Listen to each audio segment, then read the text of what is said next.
Let us see the next question. So in the question என்ன கேட்டிருக்காங்க அப்படினா the power supplied by the 25 voltage source is what? That is the question, right? Actually that is very simple question.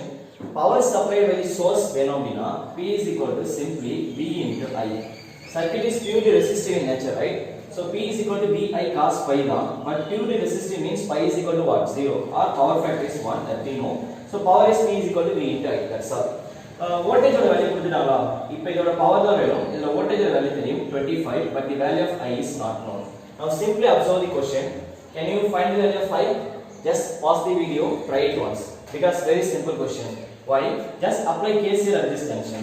இங்க incoming current எவ்வளோ I, இங்க incoming current எவ்வளோ 0.4 times of I.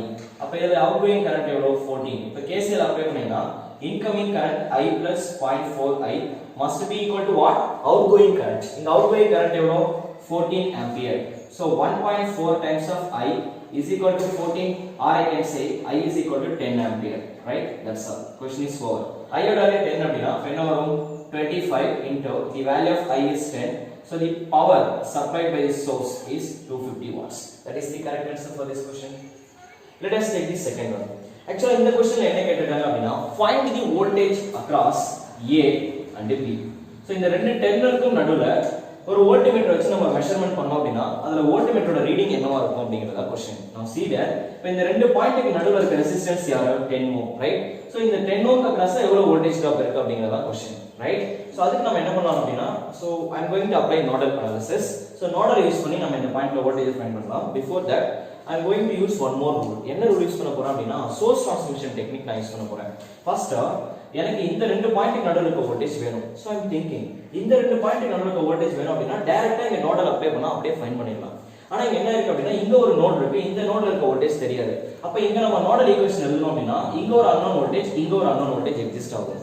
So அதுக்கு பதிலா நான் என்ன பண்றேன் அப்படினா இந்த நோட ரீப்ளேஸ் பண்ணி இங்க ஒரு கரண்ட் சோர்ஸ் அதுக்கு parallel ரெசிஸ்டன்ஸ் இருக்கு இல்லையா அத வந்து நம்ம சோர்ஸ் ட்ரான்ஸ்ஃபர்மேஷன் அப்ளை பண்ணி வோல்டேஜ் சோர்ஸா கன்வர்ட் பண்ணிடலாம். எப்படி கன்வர்ட் பண்ணுவீங்க? See there I have a 6 ampere current source, direction downwardல இருக்கு, இது சோர்ஸா இருக்கு, right? So don't forget, that is very important. இங்க ரெசிஸ்டன்ஸ் parallel இருக்கு. சோர்ஸ் ட்ரான்ஸ்ஃபர்மேஷன் அப்ளை பண்ணா இத வோல்டேஜ் சோர்ஸா கன்வர்ட் பண்ணிக்கலாம். டைரக்ஷன் டவுன்வர்ட்ல இருந்தது அப்படினா சோர்ஸ்க்கு leaving point plus entering point minus. So source downward தான் இருக்கு, அப்ப லீவிங் பாயிண்ட் கரண்ட் இப்படி தான் போகுது, leaving entering point minus leaving point plus இப்படி வரணும், ரைட்? So ரெசிஸ்டன்ஸ் சீரிஸ்ல கனெக்ட் பண்ணுவோம் இன் வோல்டேஜ் சோர்ஸ், கரெக்ட்டா? So source transformation அப்ளை பண்ணும்போது ரெசிஸ்டன்ஸ் வேல்யூ இங்க எவ்வளவு இருக்கு 5 ohm. இந்த 5 ohm அப்படியே இங்க வந்துரும். இந்த வோல்டேஜ் எப்படி ஃபைண்ட் பண்ணுவோம்? I into R. I ஓட வேல்யூ 6, R ஓட value 5, so that will be 30. அப்ப இந்த டோட்டல் நெட்வொர்க் ரீப்ளேஸ் பண்ணிட்டோம். We can draw like this, right? So let me do. அப்ப நான் என்ன பண்றேன் அப்படினா இத ரீப்ளேஸ் பண்ணிட்டா வோல்டேஜ் சோர்ஸ்ல வேல்யூ நமக்கு எவ்வளவு வந்திருக்கும்? The value of voltage source is minus plus 30 voltage, resistance series la vandu, right? So we can connect like this. Now see that here I have 5 ohm resistance, 5 and 10 are connected in series, so we can add them. Appo total evlo varum in this circuit? Totally we have 15 ohm resistance has been connected in series. Clear? Now we can apply nodal. We will get the answer simply. Why? இப்போ ஒரே ஒரு note மட்டும் தான் இருக்கு. இந்த நோட்ல nodal apply பண்ணா we will get the answer. Clear? So nodal எப்படி அப்ளை பண்ணுவீங்க? According to nodal, what is our assumption? While applying nodal, selected node is the superior one, right? So எந்த நோட நம்ம சூஸ் பண்ணோமோ அந்த நோட தான் என்டையர் சர்க்யூட்டுக்கு வந்து current delivery பண்ணும், கரெக்ட்டா? So இப்போ இந்த நோட சூஸ் பண்றேன், right? Anyway இந்த ரெண்டு பாயிண்ட் நோட நம்ம வோல்டேஜ் அவ்வளவுதானே அத பண்ணிக்கலாம். So இங்க நோடல்ல மொத்தமா எத்தனை பிரான்ச் இருக்கு? There are 3 branches. Let me consider voltage across this point is Vp. According to nodal, current is leaving the selected branch. நம்ம nodal apply பண்ணும்போது எந்த நோட்ல நம்ம nodal apply பண்றோமோ அந்த நோட்ல தான் என்டையர் சர்க்யூட்டுக்கும் கரண்ட் போகும். Step number 1, apply KCL. I1 plus I2 plus I3 equal to 0. Now write the expression for I1. I1 இங்க என்ன வரும்? So this is I1 Vp minus 16 by 10, right? So Vp minus 16 by 10. I2 Vp minus 0 by 10, so that is Vp minus 0 by 10. Vp minus 0 na Vp dana plus I3 Vp minus of minus 13. See there inga enakku positive polarity irundhathu, appo nama difference edukkumbodhu direct Vp minus inga plus 16 ah irukku, appo Vp minus 16 அப்படியே எடுத்துக்கலாம். இங்க எடுக்கும்போது Vp minus of 30, right? So minus 30 தான் அப்ப என்ன வரும்? Vp plus 30 by இந்த value என்ன இருக்கும்? 15 equal to 0. clear? So இந்த ரெண்டு டேர்முக்கு denominator காமன் தானே, அப்ப அப்படியே ஆட் பண்ணா என்ன வரும்? Vp plus Vp become twice of Vp.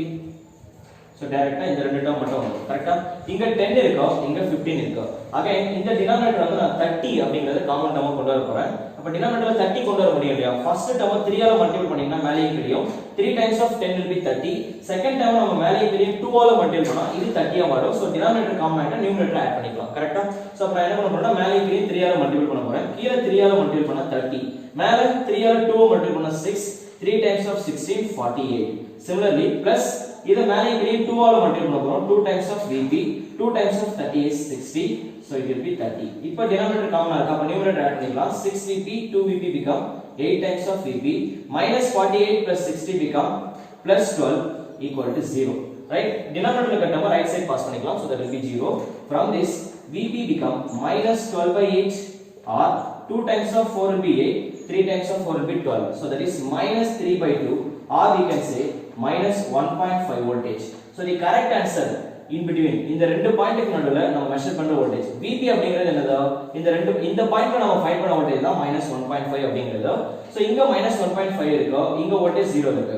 அப்ப இந்த ரெண்டு பாயிண்ட்க்கு நடுவுல நம்ம டிராப் மெஷர் பண்ணா एक्चुअली क्वेश्चनல எப்படி கேட்டிருந்தாங்கன்னா A to B ன்னு கேட்டிருந்தாங்க. A to B அப்படினா VAB, A minus B. A ல நம்ம வேல்யூ என்ன இருக்கு?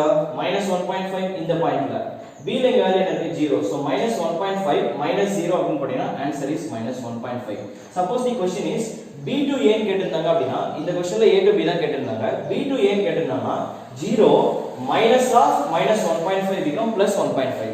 So எந்த பாயிண்ட்ல நம்ம டிஃபரன்ஸ் எடுக்கிறோம்? A minus B ன்னு எடுத்தா -1.5 தான். because A ஓட வேல்யூ -1.5, B ஓட value 0. Suppose B minus A ன்னு எடுத்தோம் அப்படினா B ஓட வேல்யூ 0 minus A ஓட value -1.5, it will become +1.5. So question clear observe பண்ணிட்டு and then you can keep your answer. So for our question the question is measure the voltage between A to B அப்படினா -1.5. So the correct answer for our question is -1.5. So thanks for watching our videos. Thank you all.